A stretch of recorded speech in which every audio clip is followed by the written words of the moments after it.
Lightning, high winds, and in some cases tornado sirens woke up many Michigan residents late Thursday as severe weather rolled through the state. DTE Energy, which provides electricity in most of southeast Michigan, showed about 9,000 customers without power as of 6 a.m. Friday on its outage map in areas such as Ann Arbor, Flat Rock, and Adair. Consumers Energy's outage map showed about 1,000 customers without power in the Plainfield area. But most of the outages that Consumers Energy needs to address are in the Kalamazoo and Battle Creek area, where the storms were more severe. Genesee County Dispatch Authority also reported a number of wires down in its community. At one point overnight, over 280,000 customers across Michigan were without power, according to the poweroutage.us website. Much of Michigan was in the path of a widespread severe weather scenario that started earlier in the day in Minnesota, Wisconsin, and Illinois, then moved into Michigan late Thursday. A tornado watch was in effect from 9 p.m. to 3 a.m. for a large portion of the Michigan's Lower Peninsula. The tornado watch for Metro Detroit was in effect until 5 a.m. There were several severe thunderstorm warnings issued in southeast Michigan, in addition to tornado warnings for parts of Lapeer, Livingston, and Oakland counties. Initial damage reports made to the National Weather Service in Detroit included trees and wires down across the region. In mid-Michigan, Michigan State University issued a campus alert when Ingham County went under a tornado warning. Ingham County Emergency Management said damage reported in its community from the storm included a semi-truck flipped over and a tree that fell on a house. The car just got flipped. Saginaw County Emergency Management said parts of M52 and M57 were closed in its community because of high water and storm debris. In Kalamazoo, WWMT Channel 3 lost power to its station at one point, using backup power and live streaming to get weather and news reports issued. There are multiple parts of the city where wires and trees are down, the Kalamazoo Public Safety Department reported. The National Weather Service procedures in the aftermath of a storm include using weather data and on-site surveys to confirm where and when tornadoes hit. We are just now starting to get more damage reports received, Steve Considine at the NWS Detroit office said early Friday morning. If you have any pictures or damage reports, please send them to us. Once we get a better idea of the damage, we will determine if any storm surveys need to be conducted. Meanwhile, Muskegon County and Ottawa County were hit hard by the storms as well as Kalamazoo through Battle Creek. The National Weather Service, NWS, identified several radar-indicated tornadoes. However, we do not yet have final confirmation on any touchdowns. The Ottawa County Sheriff's Office, OCSO, said they had 2 radar-identified tornadoes identified by the NWS. They said the storms caused downed trees and power lines as well as blocked roads and small fires. The Kalamazoo Department of Public Safety said crews are working on surveying the damage and responding to numerous calls of wires and trees down in the area.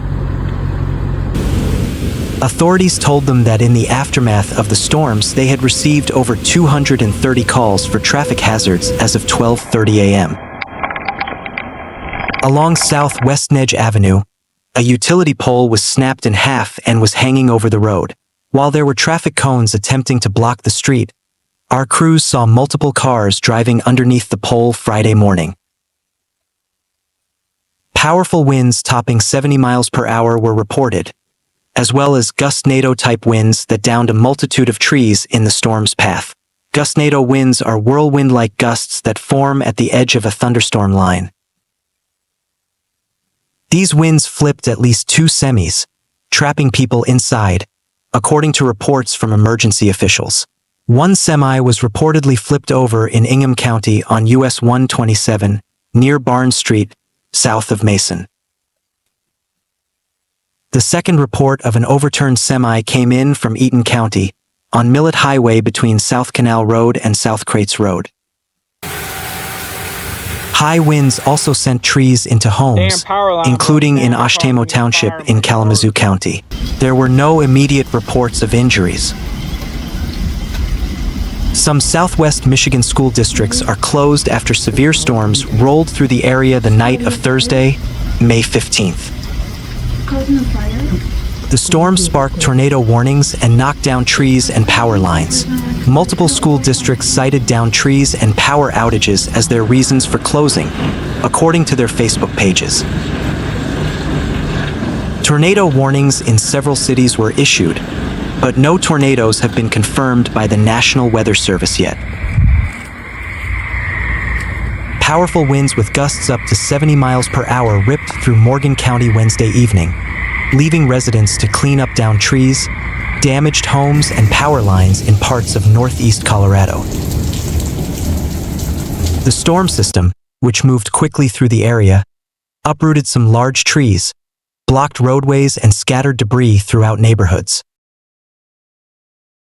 One of the harder-hit areas included the city of Brush, where some residents and crews spent Thursday cleaning up. Neighbors described seeing a wall of wind and dust approaching before the worst hit. "Looked like a black wall coming right on us," one resident said. "I guess it's like a dust storm coming in." Among those affected was David Griggs Ortiz, a dispatcher who lives in Brush. His backyard was damaged when part of a tree fell onto the pool, delaying the family's summer plans. The branch ripped part of the pool's foundation. Griggs Ortiz said his stepson watched as part of the tree fell. "It started to come down, so he actually bolted toward the living room," Griggs Ortiz said. "So it didn't crush him or anyone else. Luckily, the tree didn't land on the house." As the storm passed through, Griggs Ortiz said he was listening to emergency traffic on the radio while racing home. "I heard trees on cars, I heard someone being pinned down by a tree," he said. Despite several close calls and some property damage, the Morgan County Sheriff's Office reported no major injuries. Griggs Ortiz is a dispatcher. "I'd say this is one of the bigger ones," he said. Although Griggs Ortiz recently moved to Colorado, some of his friends who have lived in the area for a while say this is one of the larger storms to roll through their town specifically. A mesmerizing scene unfolded Wednesday in Nebraska as a large wall of dust quickly formed over a field. The sight seemed to stretch endlessly in Grant, Nebraska. Video footage from James Vack showed the size of the dust storm. The National Weather Service initially warned of wind gusts reaching up to 70 miles per hour, which helped form this enormous cloud of dust along the dry landscape. According to the NWS, a dust storm can spread for miles, but usually only lasts for a few minutes. It is not advised to drive into a dust storm if you can avoid it because visibility is drastically reduced. Dust storms have been known to cause massive pileups from traffic collisions. A group of young softball players and their families got stuck in the middle of a dust devil in Illinois over the weekend. A video recorded Saturday by Perry Lynn Stansberry showed her 7-year-old daughter playing catcher in the game. Stansberry told Storyful it was her daughter's first time playing catcher. Stansberry and her family continue to cheer on the little girl as a big cloud of dust kicks up on the field. The large dust devil quickly shrouded the field in a thick layer of dust, almost disguising the player up to bat. "Close your eyes," Stansberry said from behind the camera. The softball players and the coaches standing on the field all turn away from the dust and hold their hands over their eyes. Strong winds accompanied the dust devil, and a loud clatter can be heard in the background as some softball bats that were propped up against the fence get knocked over. It's really weird. The dust devil dissipates after a few seconds, bringing everything back into view.